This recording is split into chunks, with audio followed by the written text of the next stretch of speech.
Digestion का process कितना आसान लगता है ना, कि बस रात में मुंह से खाना खाया और सुबह मल त्याग दिया। देखो ये जितना आसान दिखता है वैसा है नहीं। तो बिना किसी देरी के हम डाइजेस्टिव प्रोसेस को शुरू करते हैं। तो इसमें सबसे पहले शुरुआत होती है मुंह से। मुंह से खाना चबाने के बाद हमारे मुंह में सलाइवरी ग्लैंड जो सलाइवा छोड़ती है और सलाइवा चबाए हुए खाने के साथ मिक्स होकर हमारी ईसोफेगस में जाता है, जिसे फूड पाइप भी कहते हैं। ये ईसोफेगस हमारे पेट से जुड़ी है, तो फूड ईसोफेगस से ट्रेवल करते हुए हमारे पेट में जाता है। पेट में और ईसोफेगस के बीच में एक स्फिंक्टर होता है जो कि वन वे होता है, यानी कि ईसोफेगस से फूड आने के लिए खुल जाता है और पेट से ऊपर ईसोफेगस की तरफ फूड को जाने के लिए रोकता है, क्योंकि इसके बिना खाना, पानी और पेट का एसिड ऊपर ईसोफेगस में जा सकता है, जिससे हार्ट बर्न जैसी समस्या हो सकती है। आपने कुछ लोगों से सुना भी होगा कि उनको छाती में जलन होती है, वो इस स्फिंक्टर की वजह से होती है, क्योंकि इसमें प्रॉब्लम आने से खाना और पेट का एसिड ऊपर की तरफ जाता है, जिससे लोगों को छाती में जलन की शिकायत रहती है। इसको एसिड रिफ्लेक्स भी बोलते हैं या जीआरडी भी कह सकते हैं।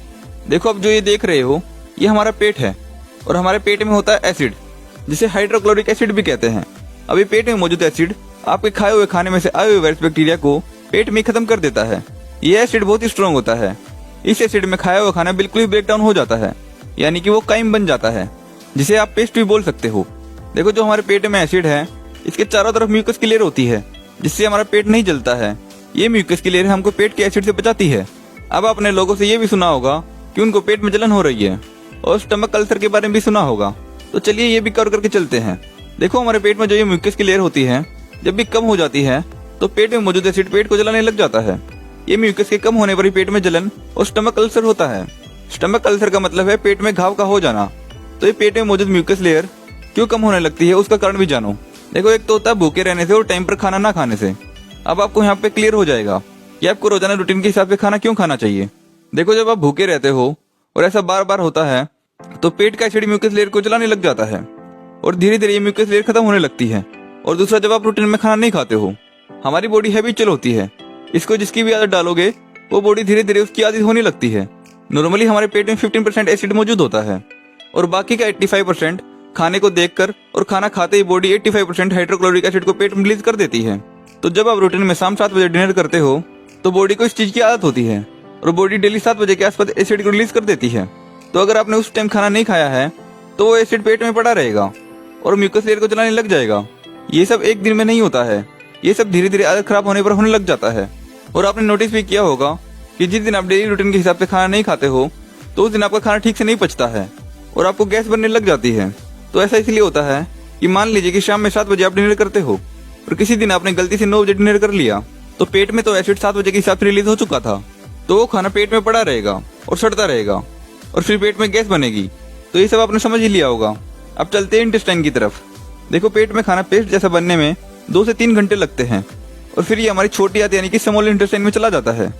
जब ये काइम स्मॉल इंटेस्टाइन में जाता है तो लीवर द्वारा बनाया हुआ बाइल जूस गोल ब्लैडर में स्टोर होता है, तो गोल ब्लैडर उस बाइल जूस को छोड़ देता है। ये बाइल जूस एल्कलाइन प्रॉपर्टी का होता है। तो जब पेट के एसिड में से खाना स्मॉल इंटेस्टाइन में जाता है तो फूड एसिडिक होता है, तो उस एसिडिक फूड को एल्कलाइन करने के लिए उसमें बाइल जूस छोड़ा जाता है और साथ में बाइल जूस फैट को भी पचाता है। इसके बाद पैनक्रियास भी जूसेस को रिलीज करता है ताकि स्मॉल इंटेस्टाइन में अच्छे से न्यूट्रिएंट्स को एब्जॉर्ब किया जा सके। ये बाइल जूस और पैनक्रियाटिक जूस हमारे डाइजेशन के लिए बहुत जरूरी होते हैं। और जिन लोगों का डाइजेशन खराब होता है या वो लोग बहुत कुछ खाते हैं और उनको लगता नहीं है, तो उसका असली कारण यही है कि उसके डाइजेशन में ये डाइजेस्टिव जूसेस रिलीज नहीं होते हैं, जिससे खाए हुए खाने को बॉडी अच्छे से एब्जॉर्ब नहीं कर पाती है। देखो हमारी छोटी आंत करीबन 22 फीट की होती है और इसको 3 पार्ट्स में डिवाइड किया गया है। पहला है ड्यूडेनम, दूसरा जेजुनम और तीसरा एलियम। इनमें हमारे खाए हुए खाने से न्यूट्रिशन को एब्जॉर्ब किया जाता है। इन तीनों पार्ट्स में अलग अलग न्यूट्रिएंट्स को बॉडी में एब्जॉर्ब किया जाता है। हमारी छोटी आंत की चौड़ाई हमारे हाथ की उंगली जितनी चौड़ी होती है और इसके अंदर विलाई होती है जो खाने को एब्जॉर्ब करके न्यूट्रिशन को ब्लड में भेज देती है। और ब्लड में हमारे रेड ब्लड सेल्स होती हैं और ब्लड में मौजूद red blood cells in nutrition को बॉडी के हर एक सेल तक पहुंचा देती है, जिससे हमारी बॉडी को एनर्जी मिलती है। अब छोटी आंत में न्यूट्रिशन को अच्छे से एब्जॉर्ब होने के बाद ये वेस्ट मटेरियल लार्ज इंटेस्टाइन में जाता है। जब ये वेस्ट मटेरियल लार्ज इंटेस्टाइन में जाता है तो वेस्ट में काफी पानी होता है, तो लार्ज इंटेस्टाइन में पानी को एब्जॉर्ब कर लिया जाता है और फिर ये वेस्ट मटेरियल रेक्टम में जाकर इकट्ठा हो जाता है और रेक्टम के भर जाने के बाद ब्रेन को सिग्नल जाता है, जिससे हमको फ्रेश होने की अर्ज महसूस होती है। और इसके बाद आप इस वेस्ट मटेरियल को एनएस से बाहर कर देते हो और इस तरह से हमारे द्वारा खाया हुआ खाना शरीर में पचता है, जो हमने आपको बड़े ही आसान तरीके से समझा दिया है। वीडियो अच्छी लगे तो वीडियो को लाइक जरूर कर दीजिएगा और ऐसे और वीडियो देखने के लिए हमारे चैनल को भी सब्सक्राइब कर दीजिएगा।